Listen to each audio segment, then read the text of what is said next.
The dying light of dusk filtered through the weathered slats of the abandoned barn as Katherine Johnson clutched her swollen belly, a scream escaping her lips that echoed through the empty structure. October 1876 had brought an early winter to the Colorado Territory, and the 19-year-old widow had nowhere else to go when the pain started, just this forgotten barn on the outskirts of Silver Creek. Catherine's golden hair clung to her sweat-drenched face as another contraction seized her body. 6 months ago, she'd been a happily married woman with dreams of raising a family alongside her husband Thomas on their small homestead. Now she was alone, widowed by a mining accident, evicted from their land, and about to bring a child into this world with no one to help her. "Please," she whispered to the emptiness, tears streaming down her dirt-smudged cheeks. "I can't do this alone." The wind howled outside, drowning out her pleas as she gripped a splintered wooden beam. Katherine had walked nearly 10 miles from town after the stagecoach had dropped her off, heading for her cousin's place before the labor pains began too early, too suddenly. The barn had been her only refuge as night approached, and her water broke. She screamed again as another wave of pain crashed through her body, stronger than the last. "Hello? Is someone in there?" A deep voice called from outside. Katherine froze, her breath catching. She hadn't expected anyone to hear her, especially not out here where the nearest homestead was miles away. "Help!" She managed to cry out between ragged breaths. "Please help me." The barn door creaked open, sending a shaft of fading sunlight across the hay-strewn floor. A tall figure stood silhouetted against the purple sky, the brim of his hat casting a shadow over his face. Katherine could make out broad shoulders beneath a worn duster coat and the glint of spurs at his boots. "Good Lord," the man gasped, rushing toward her when he realized the situation. He knelt beside her in the hay, removing his hat to reveal concerned hazel eyes and a face weathered by years under the sun. He wasn't old, perhaps late 20s, but life had clearly etched its experiences into his features. "How long have you been like this, madam?"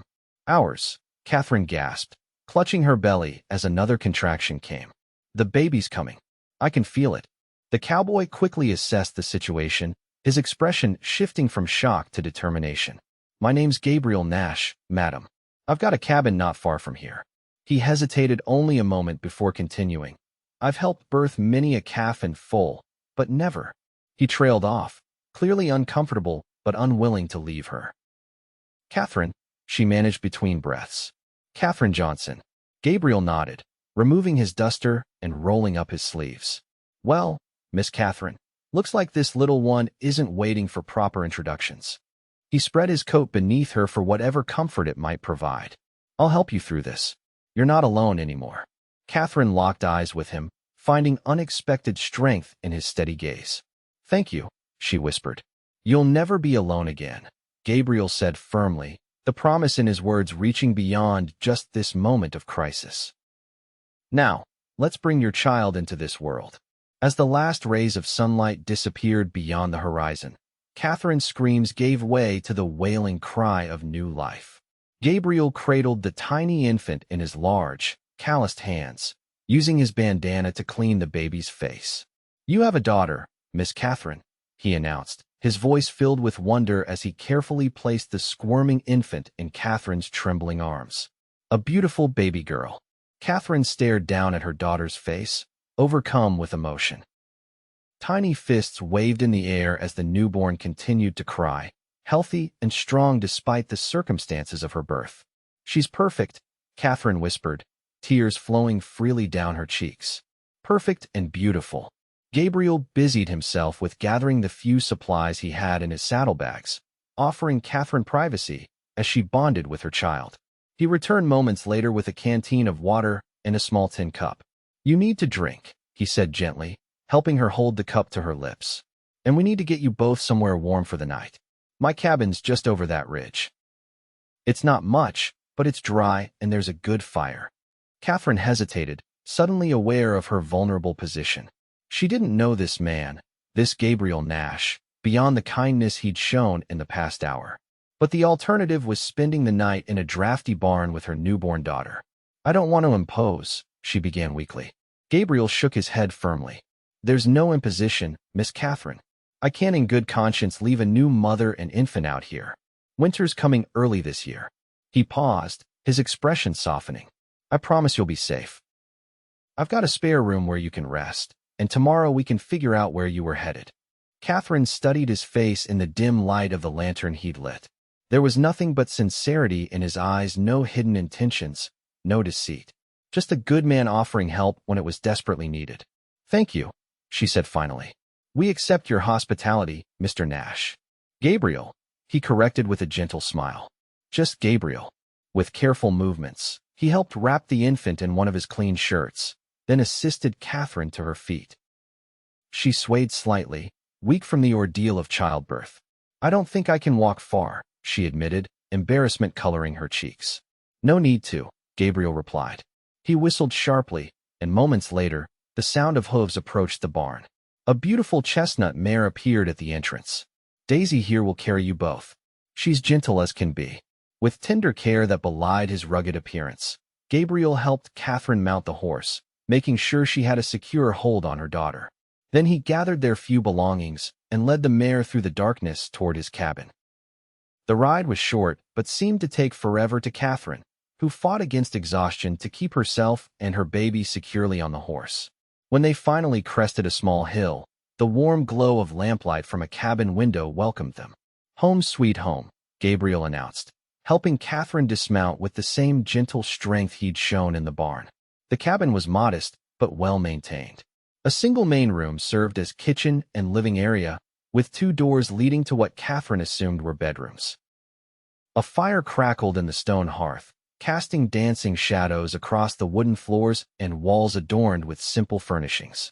It's lovely, Catherine said sincerely, surprised by the homey touches: a colorful quilt draped over a rocking chair, books stacked neatly on a small shelf, herbs hanging to dry from the ceiling beams. My mother's influence, Gabriel explained, noticing her gaze on the domestic details. She taught me a home needs more than just 4 walls and a roof. He gestured toward one of the doors. That room's yours for as long as you need it. I changed the linens last week, so everything's clean. Catherine followed him to the small bedroom, where a simple bed with a patchwork quilt awaited. A washstand stood in the corner with a pitcher and basin. I'll fetch some warm water so you can clean up, Gabriel said, moving back toward the main room. And I'll see what I can find for the little one. I think there's a chest in the attic with some baby things my mother saved.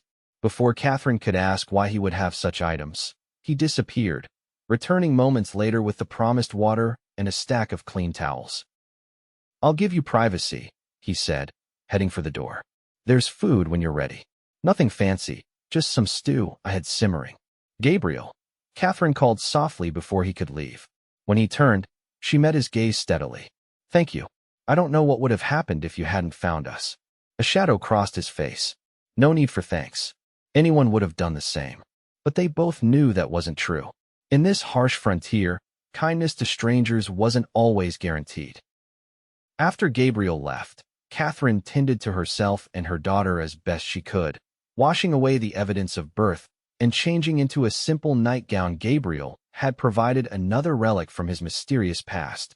The baby nursed hungrily, a good sign of health that brought relief to Catherine's worried heart. When she finally emerged from the bedroom, her daughter swaddled tightly against her chest. She found Gabriel at the stove, stirring a pot of fragrant stew. You should be resting, he admonished gently, but pulled out a chair for her at the small wooden table. I'm starving, Catherine admitted with a small smile, and I wanted to properly introduce you to my daughter. She looked down at the sleeping infant. This is Elizabeth. Elizabeth Catherine Johnson. Gabriel's expression softened as he gazed at the tiny face. She's beautiful, just like her mother. A blush crept up Catherine's cheeks at the unexpected compliment. She watched as Gabriel served the stew into 2 bowls, placing one before her along with a chunk of fresh bread. You bake? She asked, surprised. Gabriel shrugged. A man living alone has to learn to feed himself properly. Store-bought bread gets expensive and stale too quick. As they ate, Catherine gradually shared her story, her marriage to Thomas Johnson 2 years prior, their dreams of building a life in Colorado, his death in the silver mine collapse that had claimed 12 men's lives 6 months ago. The mining company gave us widows a pittance, she explained, her voice bitter. Not enough to keep the homestead. I stayed as long as I could, but when winter started coming, She trailed off, looking down at Elizabeth. My cousin Martha lives near Denver. She wrote offering me a place to stay until the baby comes and I can find work. Gabriel listened without interrupting, his eyes occasionally darting to the window where snow had begun to fall in large, lazy flakes. Looks like you might be staying a while, he observed when she finished her tale. The path to Denver gets treacherous with the first snow, and you'll need time to recover before traveling with a newborn. Catherine's heart sank. I couldn't impose on you for so long. It's no imposition, Gabriel insisted. This place gets lonely, especially in winter. And I meant what I said earlier, you're not alone anymore. Later that night, as Catherine lay in the unfamiliar bed with Elizabeth sleeping peacefully beside her, she pondered the strange turn her life had taken. Hours ago, she'd been certain she and her baby would die alone in that abandoned barn.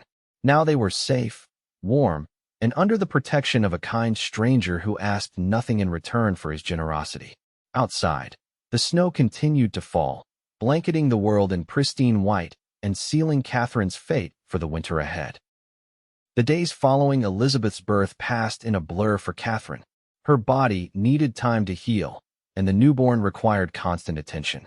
Through it all, Gabriel proved himself an unexpected blessing, bringing her meals, stoking the fire to keep the cabin warm, and even offering to hold Elizabeth when Catherine needed rest. On the third morning, Catherine awoke to find Gabriel gone, a note on the table explaining he'd ridden to town for supplies and would return by nightfall. Alone for the first time since the birth, Catherine took the opportunity to explore the cabin more thoroughly. The main room revealed little about Gabriel beyond his orderliness and practical nature. His own bedroom, which she glimpsed through the partially open door, was similarly sparse: a bed, a chest of drawers, and a rifle mounted on the wall. The only personal touch was a framed daguerreotype on the bedside table. Catherine hesitated at the threshold, knowing she shouldn't intrude on his privacy. But curiosity overcame her manners, and she stepped inside just far enough to see the photograph. A handsome couple with a young boy between them, perhaps 5 or 6 years old. The woman held an infant swaddled in a christening gown. His family, Catherine murmured to herself, suddenly understanding the source of the baby items Gabriel had provided. The attic stairs beckoned from the main room, and though Catherine knew she was overstepping, she couldn't resist investigating further. The small attic space was neat and organized like the rest of the cabin. Several trunks lined one wall, clearly labeled in a feminine hand: winter linens, summer clothes, Christmas decorations. But it was the trunk marked "baby" that drew Catherine's attention. Inside, she found neatly folded infant gowns, tiny knitted booties, and a beautiful handmade quilt with Nash embroidered in one corner. Beneath these lay a smaller box containing a silver rattle, a lock of baby fine hair tied with blue ribbon, and a folded piece of paper. Catherine knew she should stop, close the trunk, and return downstairs. But her fingers moved of their own accord, unfolding the yellowed document to reveal a birth certificate for James Thomas Nash, born May 12, 1871, to Gabriel and Rebecca Nash. Her heart stuttered. Gabriel had been married, had a son. Where were they now? The sound of the front door opening sent Catherine scrambling to replace everything exactly as she'd found it. She hurried down the attic stairs just as Gabriel entered the cabin, his arms laden with supplies. "You shouldn't be climbing stairs yet," he admonished when he saw her, though his tone remained gentle. "How are you feeling today?" "Better," Catherine replied, guilt coloring her cheeks. "Elizabeth slept for 3 hours straight this morning." Gabriel smiled, setting down his packages. "That's good news. And perfect timing, I brought something for her." He pulled out a small wooden cradle from among his purchases. Widow Thornton in town was selling it. Said her youngest is 5 now, and she doesn't need it anymore. Catherine ran her hand over the smooth wood, touched by his thoughtfulness. "It's beautiful, Gabriel." "Thank you." He shrugged off her gratitude as he always did. Figured it was better than having her sleep in that drawer we fixed up. He began unpacking the other supplies: flour, coffee, dried beans, and to Catherine's surprise, a bolt of soft flannel. "I thought you might want to make some proper baby clothes," he explained when he caught her looking. "There's a sewing kit in that trunk by the window." Catherine helped him store the provisions, their movements around the small kitchen developing an easy familiarity that belied their short acquaintance. When Elizabeth began crying from the bedroom, Gabriel insisted on finishing the task alone. "Go tend to your daughter," he said. "I've got this." That evening, after Elizabeth was fed and sleeping soundly in her new cradle, Catherine finally gathered the courage to ask about the photograph. "I saw the picture in your room," she admitted, watching Gabriel's face carefully. "I'm sorry for prying. I was just—" She trailed off, unsure how to justify her curiosity. Gabriel's expression remained neutral as he stoked the fire. "No need to apologize. It's not a secret." He replaced the poker and sat in the chair opposite Catherine. "That was my wife Rebecca and our son James." Catherine noticed his use of past tense, but waited for him to continue. "We came out here from Missouri in '70, looking for a fresh start. The railroad was hiring, and I had experience working with horses." His eyes took on a faraway look. "Becca loved it here," said the mountains made her feel closer to heaven. He fell silent for a long moment, and Catherine didn't press him. "James was born the next spring. Healthiest baby you ever saw." A small smile touched Gabriel's lips before fading. But the following winter was brutal. "Worst in 30 years, folks said." Becca caught pneumonia in February. By March, she was gone. "I'm so sorry," Catherine whispered. Gabriel acknowledged her sympathy with a slight nod. "James and I managed. I hired a woman from town to help during the day while I worked. We were doing all right until summer came and the fever hit." His hands tightened on the arms of his chair. 3 days. That's all it took. One day he was playing in the yard, and 3 days later I was burying him next to his mother." Catherine blinked back tears, her heart aching for the man before her. "How long ago?" "For years this past August," Gabriel replied. "Sometimes feels like yesterday, other times like another lifetime." In that moment, Catherine understood why Gabriel had been so quick to help her and Elizabeth. He knew the pain of loss, the terror of facing the world alone with a child, and ultimately, the devastating grief of losing that child too. "Is that why you said I'd never be alone again?" she asked softly. "Because you know what alone truly feels like." Gabriel met her gaze, vulnerability plain in his eyes. "No one should have to face that kind of loneliness, Catherine. Especially not a new mother with her whole life ahead of her." Something shifted between them that night, a deeper understanding, a foundation of shared pain that somehow felt like the beginning of healing for them both. As November deepened into December, the routine of life in the cabin took on a comfortable rhythm. Catherine regained her strength and began contributing to the household, cooking meals, mending Gabriel's clothes, keeping the cabin tidy. Elizabeth grew rapidly, her cheeks filling out and her eyes, the same deep blue as her mother's, becoming more alert each day. Gabriel spent his days tending to his small herd of cattle and horses, preparing the barn and livestock for the deepening winter. But evenings were reserved for the cabin, where he would entertain Catherine with stories of his younger days or read aloud from one of his books, while she sewed baby clothes from the flannel he'd purchased. One evening, as the first real blizzard of the season howled outside, Gabriel returned from the barn with snow crusting his beard and eyebrows. "It's getting worse out there," he announced, stamping his boots on the mat by the door. "Might be stuck inside for a few days." Catherine looked up from where she sat nursing Elizabeth in the rocking chair. "I made extra stew, and there's fresh bread cooling." Gabriel's expression softened as he hung up his coat. "You're spoiling me, Catherine. I haven't eaten this well since." He stopped himself, but Catherine knew he was thinking of Rebecca. "It's the least I can do," she replied. "You've given us so much." After dinner, with Elizabeth sleeping peacefully in her cradle, Gabriel surprised Catherine by pulling out a bottle of whiskey from a high cabinet. "I save this for special occasions," he explained, pouring a small amount into 2 glasses. "Figured surviving our first blizzard together qualifies." Catherine accepted the glass, though she'd never been one for strong spirits. "What shall we toast to?" Gabriel considered for a moment. "To unexpected blessings," he said finally, his eyes meeting hers over the rim of his glass. The whiskey burned Catherine's throat, but the warmth that spread through her chest wasn't entirely from the alcohol. For the first time since Thomas's death, she felt something like hope stirring within her. As the evening wore on and the fire burned low, their conversation turned to the future. "Have you written to your cousin?" Gabriel asked, adding another log to the hearth. "To let her know you're safe?" Catherine nodded. "I I sent a letter with Mr. Parker when he came by for those horseshoes last week. I told her I'd come in the spring, after the pass is clear. Gabriel was silent for a long moment, his back to her as he arranged the firewood. You don't have to go, you know, he said finally, his voice so quiet she almost missed it over the crackling flames. Catherine's heart skipped. What do you mean? He turned to face her, his expression earnest. I mean you and Elizabeth could stay here. This place. He gestured around the cabin. It's too big for just one person. And you've made it feel like a home again. Gabriel, I'm not asking anything of you, he hastened to add. Just offering a place where you'll never want for anything. Where Elizabeth can grow up with fresh air and room to run. Where you'll both be safe. Catherine studied his face, seeing the hope and fear warring in his eyes. This good man, who had saved her and her daughter, was offering them a future. Not romance or marriage, he was careful not to imply that, but security and friendship. Can I think about it? She asked softly. Relief washed over his features. Of course, there's no rush to decide. But as Catherine lay in bed that night, listening to the wind howl around the cabin's sturdy walls, she realized the decision might not be so simple.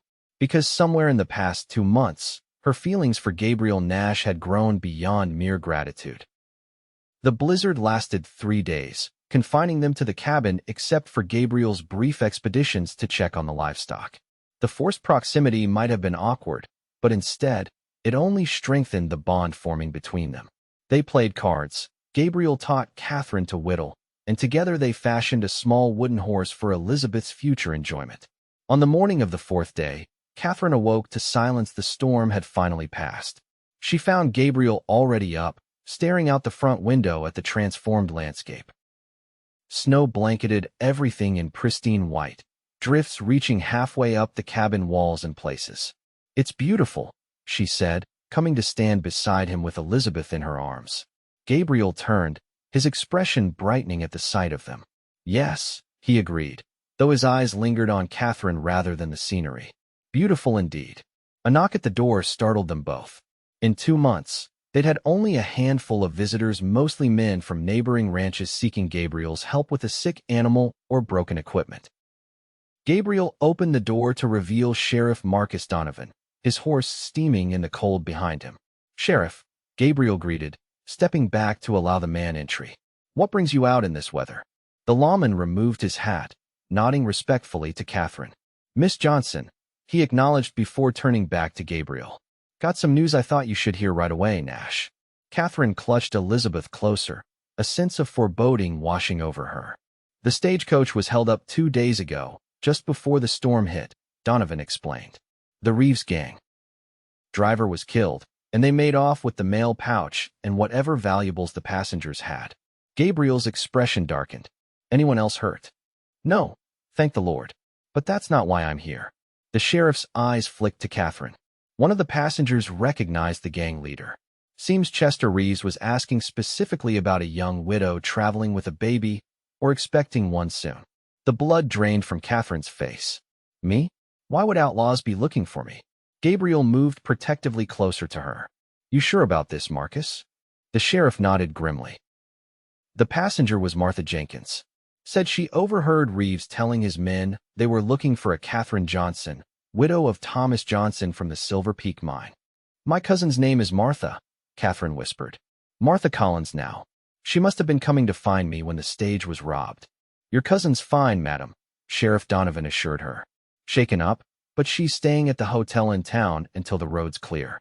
Asked me to check if you'd made it to these parts. Gabriel's jaw tightened. Why would Chester Reeves be looking for Catherine? That's the question, isn't it? Donovan replied. Reeves isn't known for personal vendettas. He's after money, plain and simple. Catherine swayed slightly, and Gabriel immediately guided her to a chair. I don't understand, she said, her voice trembling. I don't have anything of value. Thomas and I barely had enough to keep ourselves fed after the mine closed. What mine did your husband work for, exactly? The sheriff asked. Silver Peak, Catherine replied. It collapsed 6 months ago. Donovan and Gabriel exchanged a significant look. There's been talk, the sheriff said carefully. Rumors that the collapse wasn't an accident. Gabriel cursed under his breath. You think Johnson knew something? Something worth killing for. I think. Donovan said slowly. That Mrs. Johnson here might be in danger if Reeves believes she has information or something her husband left behind. Catherine's mind raced. There was nothing, she insisted. Just our wedding rings and a pocket watch that belonged to his father. I sold the watch to pay for food last month. Was there anything else? Gabriel pressed gently. Letters, papers, anything Thomas might have hidden. Catherine started to shake her head, then stopped. His journal, she said suddenly. Thomas kept a journal. He wrote in it every night. I packed it when I left the homestead, but I haven't looked at it since. She trailed off, remembering the pain of seeing his handwriting in those early days of grief. Where is it now? Donovan asked urgently. In my bag, Catherine replied, gesturing toward the bedroom. I'll get it. The leather-bound journal was exactly where she'd left it, wrapped in one of Thomas's shirts at the bottom of her carpet bag. She brought it to the main room, where Gabriel and the sheriff waited expectantly. May I? Donovan asked, holding out his hand. Catherine hesitated only briefly before surrendering the journal. The sheriff flipped through the pages, scanning the entries. Mostly daily accounts, he muttered. Weather, work conditions, plans for the homestead. He continued turning pages until he reached entries from the weeks before the collapse. Here, he said, his expression growing serious. Listen to this. April 15th, 1876 spoke to Foreman Wilson about the supports in the new tunnel. He dismissed my concerns, said they meet company standards. But I've been mining 15 years, and those timbers won't hold if the vein goes the direction Stevens thinks it will. Wilson told me to keep my observations to myself if I want to keep my job. A man can't afford principles when he has a baby on the way. Catherine's hand flew to her mouth. He never told me he was worried about the mine. Donovan continued reading. April 29th, 1876 found something today that doesn't make sense. The assay report Stevens showed the investors list silver content at nearly twice what our samples actually produce. When I questioned him, he threatened me. Said accidents happen in mines all the time. I've started keeping records of the real numbers. If something happens to me, Catherine will find them with Reverend Palmer. Reverend Palmer, Catherine breathed. He officiated our wedding. Thomas trusted him completely. 3 days later, the mine collapsed, Donovan said grimly. Killing 12 men, including your husband. And now Reeves is looking for whatever evidence Thomas hid, Gabriel concluded. Which means someone hired him to find it, and you. Catherine clutched Elizabeth tighter. What do? I don't have whatever Thomas hid. I never spoke to Reverend Palmer about any documents. First thing, Donovan said firmly, you stay put. Nash's place is remote enough that Reeves won't find you easily, especially with the passes snowed in. He turned to Gabriel. I'll send word to the federal marshal in Denver. This goes beyond local jurisdiction if it involves mining fraud. Gabriel nodded, his expression resolute. Catherine and the baby will be safe here. I'll make sure of it. After the sheriff departed with promises to check on Martha and send regular updates, Catherine sank into a chair, overwhelmed by the revelations. I had no idea, she whispered. All this time, I thought it was just a tragic accident. Gabriel knelt before her, taking her free hand in his. This isn't your fault, Catherine. Thomas was trying to protect you by not telling you. And now he's gone, and outlaws are hunting me for something I don't have. She looked down at Elizabeth, sleeping peacefully despite the danger surrounding them. What if they find us here? I've put you in danger too. No one will hurt you or Elizabeth, Gabriel said with such fierce conviction that Catherine couldn't doubt him. I promised you'd never be alone again, and I meant it. Looking into his determined eyes, Catherine made a decision. I won't run anymore, she declared. Whatever Thomas discovered, whatever he was trying to expose, I owe it to him and the other men who died to see this through. Gabriel squeezed her hand. We'll face it together. That night, after Elizabeth was asleep, Catherine and Gabriel sat by the fire discussing their next steps. We need to get to Reverend Palmer, Catherine said. He must have whatever evidence Thomas collected. Gabriel nodded thoughtfully. The Reverend moved to Green River last summer, if I recall correctly. That's nearly 100 miles from here. We can't travel until spring, Catherine pointed out. Not with the passes closed and Elizabeth so young. Which gives us time to prepare, Gabriel replied. And for the marshal to investigate on his end. Catherine studied his profile in the firelight. Why are you doing this, Gabriel? You could have told the sheriff to take me to town, to make me someone else's problem. Gabriel turned to face her, his expression serious. Is that what you think you are to me? A problem? No. But, Catherine, he interrupted gently. These past 2 months with you and Elizabeth here. It's been like finding something I thought was lost forever. Her heart quickened at his words. What do you mean? Gabriel seemed to struggle with his response. After Rebecca and James died, I was just existing. Feeding the cattle, fixing fences, doing what needed to be done, but not really living. He met her gaze directly. You brought life back into this house. Into me. Catherine felt tears welling in her eyes. Gabriel, I'm not saying this to pressure you, he hastened to add, or because I expect anything in return for helping you. I just want you to understand that you being here isn't a burden. It's a blessing I never expected. Catherine reached out, covering his hand with hers. I feel the same way, she admitted softly. After Thomas died, I thought my future held nothing but struggle and loneliness. Then Elizabeth came, and you found us, and suddenly there was hope again. Gabriel turned his hand to clasp hers. Whatever happens with this business with Reeves and the mine, know that you have a home here for as long as you want it. Thank you, Catherine whispered, the simple words inadequate for the emotion swelling in her chest. They sat in companionable silence, hands still joined, as the fire burned low. Whatever dangers lay ahead, they would face them together. December gave way to January, and January to February. The winter held the mountain in its frozen grip, but inside Gabriel's cabin, warmth flourished. Elizabeth grew stronger each day, delighting them with her first smile and the way her tiny hands reached for anything within grabbing distance. Gabriel constructed a sturdy fence around the cabin's perimeter, just an extra precaution, he claimed, though Catherine knew it was for their protection against Reeves and his gang. He taught Catherine to shoot his spare revolver, insisting she practice until she could hit a can at 20 paces. Sheriff Donovan visited twice, bringing news that the federal marshal was building a case against the mine owners, but still needed the evidence Thomas had hidden. Reeves and his gang had been spotted near Denver, but hadn't ventured into the high country yet. Snow's keeping them at bay for now, Donovan explained during his February visit. But come spring thaw, they'll be on the move again. Catherine's cousin Martha had returned to Denver after recovering from the stagecoach ordeal. Said to tell you she's praying for you, the sheriff relayed, and that you should stay hidden until this is resolved. As February turned to March, the first signs of spring began to appear. Patches of ground emerged from beneath the melting snow, and the days grew noticeably longer. With the changing season came the knowledge that soon they would need to retrieve Thomas's hidden evidence and confront the dangerous men searching for it. One evening, as Catherine sat mending one of Gabriel's shirts while he whittled a new toy for Elizabeth, she broached the subject they'd been avoiding. The pass will be clear enough for travel soon, she observed. We should make plans for the journey to Green River. Gabriel's hands stilled on his carving. I've been thinking about that.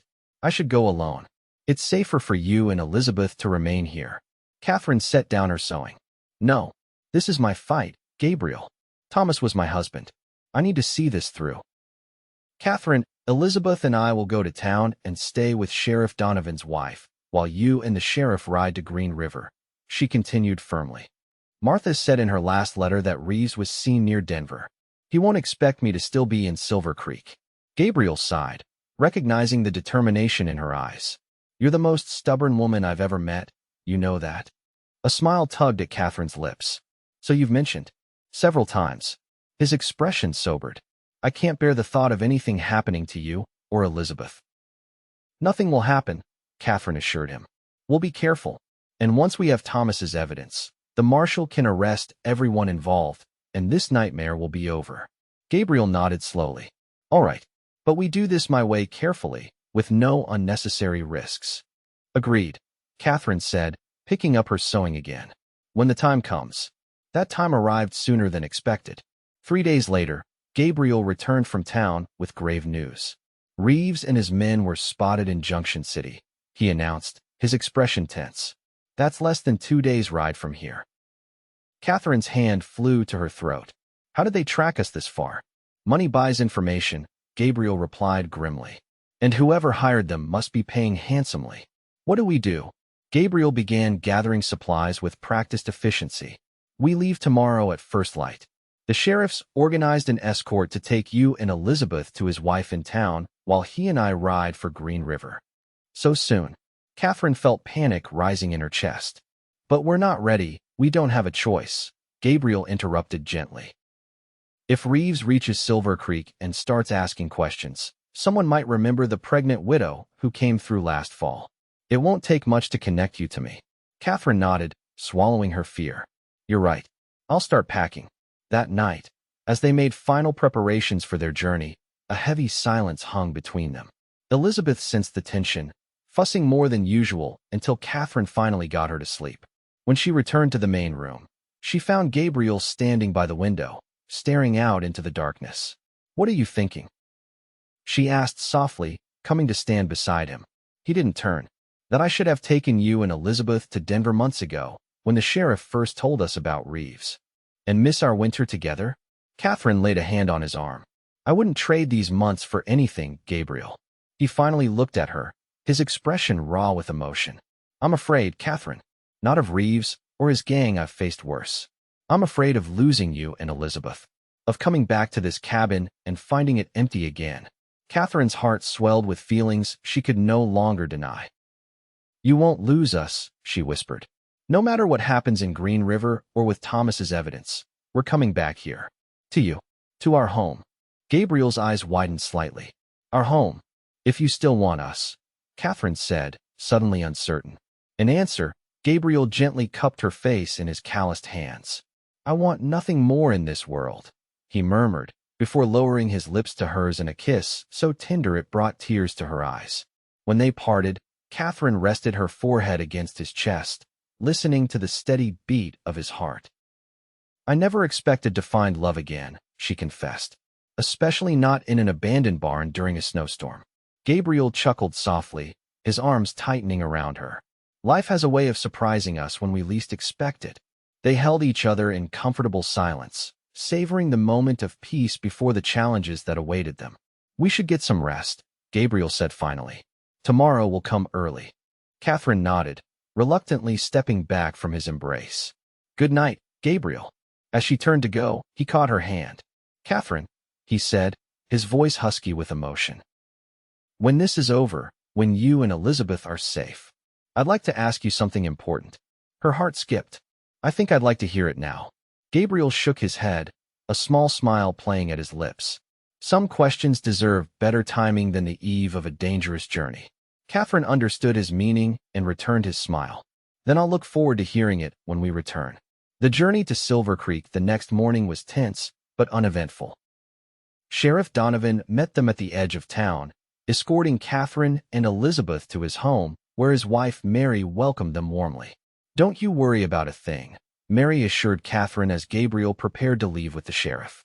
No one will harm you or this precious girl while you're under my roof. Catherine nodded gratefully before turning to Gabriel for their farewell. He knelt to place a gentle kiss on Elizabeth's forehead, then stood to face Catherine. 3 days to Green River, he said quietly. Another 3 back. A week at most, and this will be over. Catherine straightened his collar, fighting back tears. Be careful. Always am, he replied with a forced lightness. Then, more seriously, take care of our girl. Our girl. The simple phrase filled Catherine's heart with joy despite their imminent separation. We'll be waiting for you. Gabriel kissed her once more, a lingering promise of return, before mounting his horse and riding off with Sheriff Donovan. The following days were among the longest of Catherine's life. Mary Donovan proved a gracious hostess and a fierce protector, her shotgun never far from reach as rumors spread that strangers had been asking questions about newcomers to the area. On the 4th day of Gabriel's absence, Catherine was rocking Elizabeth by the window when she spotted a familiar figure riding down the main street of Silver Creek. Her heart leapt. Gabriel was back early. But as the rider drew closer, she realized it wasn't Gabriel at all, but a ranch hand named Peter who worked at a neighboring property. Peter dismounted hastily in front of the sheriff's house, his expression urgent as Mary opened the door to him. Mrs. Donovan, Catherine heard him say, I've ridden hard from Junction City. Chester Reeves and his gang ambushed Sheriff Donovan and Nash on their return journey. The sheriff sent me to warn you they're coming for Mrs. Johnson. Catherine clutched Elizabeth tighter, cold fear washing over her. Gabriel, she whispered. Is he alive? Last I saw, Peter assured her quickly. They were holding their own when the sheriff sent me riding for help. But Reeves has 6 men with him. Mary's expression hardened. Peter, fetch Dr. Wilson and Mr. Garrett from the saloon. Tell them it's the emergency we discussed. She turned to Catherine. We need to move you somewhere safer until help arrives. I won't hide while Gabriel is fighting for his life, Catherine protested. We need to help them. And we will, Mary replied firmly. Marcus and I have prepared for this possibility. There's a group of men ready to ride to their aid. But you and Elizabeth need to be somewhere Reeves won't find you if he makes it to town first. Recognizing the wisdom in Mary's words, Catherine reluctantly agreed to their plan. Within the hour, she and Elizabeth were secreted in the root cellar beneath the church, while a posse of 12 armed men rode out to assist Gabriel and the sheriff. Night fell, bringing with it a tense silence broken only by Elizabeth's occasional whimpers and the distant hoot of an owl. Catherine tried to pray, to find comfort in faith, but her thoughts kept returning to Gabriel Brave, kind Gabriel who had changed her life with 6 simple words in an abandoned barn. You'll never be alone again. Please, she whispered into the darkness. Please bring him back to us. The sound of approaching horses sometime after midnight sent Catherine's heart racing. Were they friends or foes? She clutched her revolver with one hand and Elizabeth with the other, prepared to defend her child to her last breath. Footsteps crossed the church floor above. Then a familiar voice called out, Catherine, are you down there? Gabriel, she cried, nearly collapsing with relief. The cellar door opened to reveal Gabriel standing above, his face bruised and a makeshift bandage wrapped around his arm, but gloriously, wonderfully alive. Catherine climbed the ladder one-handed, still holding Elizabeth, and practically fell into Gabriel's waiting embrace. You're safe, she sobbed against his chest. Thank God, you're safe. I told you I'd come back, he murmured into her hair. When Catherine could finally bring herself to pull away, she noticed Sheriff Donovan standing nearby, similarly battered but smiling. Is it over? She asked. Reeves? Dead, Donovan confirmed grimly, along with 3 of his men. The others surrendered when our posse arrived. And Thomas's evidence. Gabriel reached into his coat pocket and withdrew a leather pouch. Right here. Reverend Palmer kept it safe all this time, just as Thomas asked him to. The marshal's already on his way from Denver, Donovan added. Those documents prove the mine owners deliberately falsified safety reports and bribed inspectors. They'll face justice for what happened to Thomas and the others. Catherine felt a weight lift from her shoulders. Then it's truly over. Almost, Gabriel said. He turned to the sheriff. Marcus, could you give us a moment? Donovan nodded, a knowing smile crossing his face as he stepped outside the church. Once they were alone, Gabriel took Catherine's free hand in his. I had a speech planned, he began.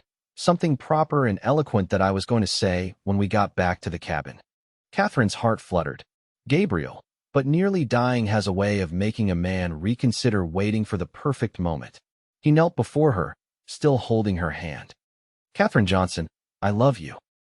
I love Elizabeth as if she were my own daughter. And if you'll have me, I want to spend the rest of my life proving that love to you both. Tears of joy streamed down Catherine's face. Are you asking what I think you're asking? Gabriel smiled up at her, his eyes shining with emotion. I'm asking you to marry me, to let me be a father to Elizabeth, to build a life together at the cabin or anywhere else you want to go. Yes, Catherine whispered without hesitation. Yes to all of it. Gabriel rose to his feet and sealed their promise with a kiss while Elizabeth, seemingly understanding the significance of the moment, remained contentedly quiet in her mother's arms. 6 weeks later, on a perfect May morning with wildflowers carpeting the meadows surrounding Gabriel's cabin, their cabin, Catherine Johnson became Catherine Nash in a simple ceremony performed by Reverend Palmer himself, who had traveled from Green River for the occasion. Elizabeth, now 7 months old and growing stronger every day, wore a tiny dress sewn from the same fabric as Catherine's wedding gown. Sheriff Donovan stood as Gabriel's best man, while Mary served as Catherine's matron of honor.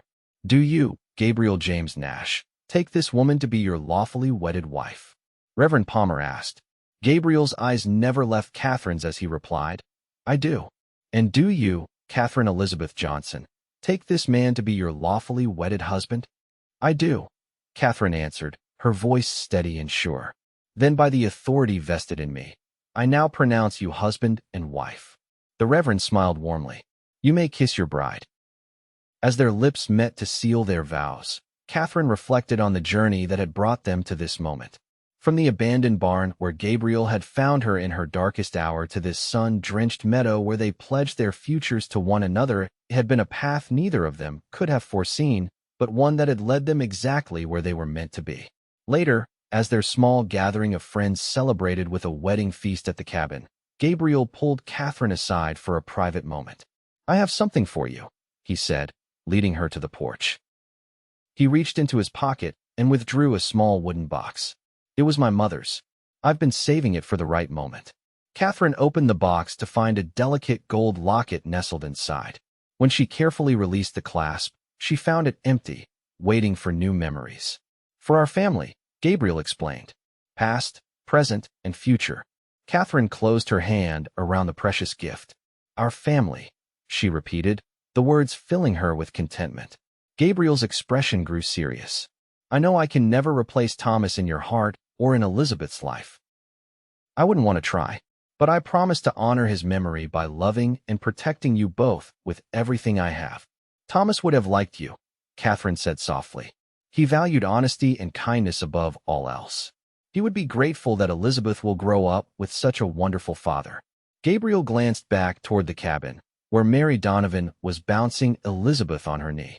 Speaking of Elizabeth, he said with a slight hesitation, I was wondering how you'd feel about making her officially a Nash. Catherine tilted her head questioningly. Adoption papers, Gabriel clarified. So she'd legally be my daughter in every way. Catherine's eyes filled with tears of joy. Nothing would make me happier. Gabriel pulled her close, his arms encircling her waist. Have I told you today how much I love you, Mrs. Nash? You have, Catherine replied with a smile. But I don't mind hearing it again. I love you, he murmured against her lips. More than I ever thought possible after losing so much. And I love you, Catherine whispered back. For finding us in that barn, for your promise that we'd never be alone again, and for keeping it every single day since. They returned to their guests hand in hand, facing their future together with hope and the certainty that whatever challenges might come, they would face them as a family never alone again. The years passed with the changing seasons, each one bringing new joys and challenges to the Nash family. Their small ranch prospered under Gabriel's careful management, expanding gradually as they acquired neighboring land and increased their cattle herd. Elizabeth grew from a toddling child into a bright, curious girl with her mother's blue eyes and a spirit of adventure inherited from both her father's Thomas in blood and Gabriel in heart. She learned to ride almost before she could walk properly, following Gabriel around the property and soaking up his knowledge of horses and the land. On Elizabeth's 5th birthday, Catherine presented her with Thomas's pocket watch, carefully preserved as a connection to her birth father. He would be so proud of you, Catherine told her daughter as the child examined the shining timepiece with reverent fingers. Can I show Papa? Elizabeth asked, referring to Gabriel as she always did. Of course, sweetheart, Catherine replied, her heart full as she watched Elizabeth run to where Gabriel was setting up her birthday, surprise a gentle pony of her very own. The sight of them together, Gabriel kneeling to Elizabeth's level as she excitedly showed him the watch, his patient explanation of how it worked, their matching expressions of concentration filled Catherine with a happiness she once thought lost forever. That same year brought another blessing, the birth of their son, Thomas Gabriel Nash, named in honor of the two men who had shaped their family's destiny. Gabriel wept when he first held his son, overwhelmed by the miracle of new life and the chance to be the father he dreamed of being since losing James. Thank you, he whispered to Catherine as they marveled at their newborn. For this second chance at happiness, Elizabeth proved a doting big sister, insisting on helping with the baby at every opportunity. I'm teaching him everything I know, she informed her parents seriously, so he can be smart like me. Life settled into a rhythm of domestic bliss punctuated by the everyday challenges of ranch life. The mine scandal that had nearly cost them everything faded into history as justice was served. The mine owners were convicted of fraud and negligence, with substantial compensation awarded to the families of the men who died in the collapse. Catherine used her portion to establish a small school for the children of neighboring ranches, including Elizabeth. 3 days a week, she taught reading, writing, arithmetic, and history in a converted outbuilding on their property. "You're a natural teacher," Gabriel observed one evening after watching her with the children. "They adore you." Catherine smiled, leaning into his embrace as they watched the sunset from their porch. "I love seeing their minds open to new ideas. Elizabeth especially, she absorbs everything like a sponge." "Just like her mother," Gabriel replied, pressing a kiss to her temple. Their family expanded again when Catherine gave birth to twins Rebecca Mary and James Marcus, named for Gabriel's first family and their dear friends the Donovans. The cabin, once so empty that Gabriel's footsteps echoed in the silence, now rang with children's laughter and the happy chaos of family life. On cold winter evenings, they gathered around the hearth where Gabriel had once sat alone with his grief. Now he told stories to his children while Catherine sewed or read, the family dogs dozing at their feet. Sometimes, when the younger children were asleep, Gabriel would take out his fiddle, an instrument he hadn't touched for years before Catherine came into his life, and play the old songs his father had taught him. Elizabeth, now 10 and showing a gift for music, would sometimes accompany him on the small piano Gabriel had surprised Catherine with for their 5th wedding anniversary. The instrument had been a tremendous extravagance, requiring a special wagon to transport it from Denver, but Gabriel insisted that their home should be filled with music. "Every happy memory I have from childhood involves my mother playing the piano," he explained when Catherine protested the expense. "I want our children to have those same memories." On summer days, the family worked together tending the vegetable garden Catherine had expanded each year. Elizabeth took special pride in the strawberry patch she maintained herself, while 6-year-old Thomas was responsible for feeding the chickens each morning, a task he approached with solemn dedication. The twins, at 4, were still more hindrance than help with chores, but they enthusiastically participated in everything, their matching red-gold curls bouncing as they followed their older siblings around the property. Life wasn't without its hardships. A particularly harsh winter claimed several of their cattle. A drought the following summer threatened their crops. And when a fever swept through the region, little James fell ill, frightening them all with his labored breathing and burning skin. During those tense days and nights as they nursed their son back to health, Catherine and Gabriel drew strength from each other and the family they had built together. "I was so afraid," Catherine confessed after James's fever finally broke. "All I could think about was your James, and how devastating that loss was for you." Gabriel held her close, his own relief palpable. "I thought the same. But we got through it together, just as we've gotten through everything else." As the children grew, so did the legend of how their parents had met. Elizabeth, especially, loved hearing the story of how Gabriel had found Catherine in the abandoned barn, delivering her in the midst of a snowstorm. "Tell it again, Papa," she would beg on stormy nights when the wind reminded them all of that fateful evening. And Gabriel would smile at Catherine before beginning. It was getting dark, and the snow was starting to fall heavy. "I was heading home after delivering a mare to the Henderson place when I heard something that didn't belong, a cry carried on the wind." The story never failed to enthrall the children, though Gabriel always edited out the more frightening elements, the outlaws, the danger, the desperate fight, saving those details for when they were older. "Someday, I want to find someone who will love me the way Papa loves you," Elizabeth told Catherine one night as she helped brush her mother's hair before bed. At 14, she was blossoming into a young woman with dreams of her own. "You will, sweetheart," Catherine assured her. "When the time is right." "How will I know?" Elizabeth asked, her expression earnest in the mirror's reflection. Catherine considered the question seriously. "You'll know because they'll see you, truly see you at your most vulnerable moment, and instead of walking away, they'll promise to stay." On their 15th wedding anniversary, Gabriel surprised Catherine by taking her back to the site of their beginning, the old barn where he had found her. The structure had been renovated, and was now part of a thriving ranch owned by a young couple with children of their own. I asked the Wilsons if we could visit, Gabriel explained as they approached on horseback. They were happy to oblige when I told them our story. Catherine dismounted, emotion welling in her throat as she gazed at the familiar building, now painted a cheerful red with white trim rather than the weathered gray of her memory. It looks so different, she murmured.